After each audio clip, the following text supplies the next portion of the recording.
Það sælkerjasumar framundan og við ætlum að gera einfalda sælkerjarétti sem allir geta eldað.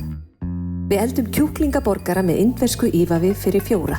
Byrjum á sósunni. Setjið 1 dós af grísku jógurti í skál, bætið við 1 matskeið af ferskri saxaðri mintu, 2 teskeiðum af kúmen, 1 matskeið af sítrónusafa, 2 niðurskornum vorlaukum, salt og pipar eftir smekk og hrærið vel saman sósunni. Leyfið henni að standa á meðan þið matreiðið. Næst undirbúum við áleggið á borgarann. Skerið hálfan meðalstóran rauðlauk í þunnar sneiðar, hellið 1 matskeið af hvítvínsediki út í og dass af salti og blandið því saman. Leyfið lauknum að marinerast í 20 mínútur. Þá gerum við papadömskökur. Hitið botnfylli á matarolíu á pönnu en hún þarf að vera hæfilega stór því þær þenjast mikið út.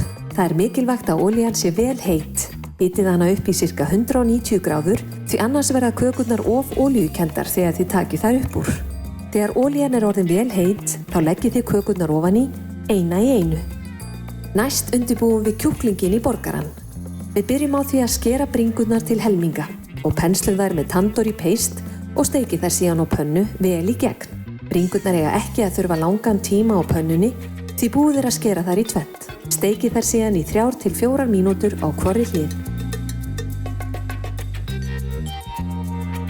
Til að gera borgarann enn indverskari þá notum við 1 naanbrauð fyrir hvern borgara. Bleytum brauðið örlítið í vatni, hitum það síðan í ofni samkvæmt leiðbeiningum. Nú er borgarinn nánast tilbúinn.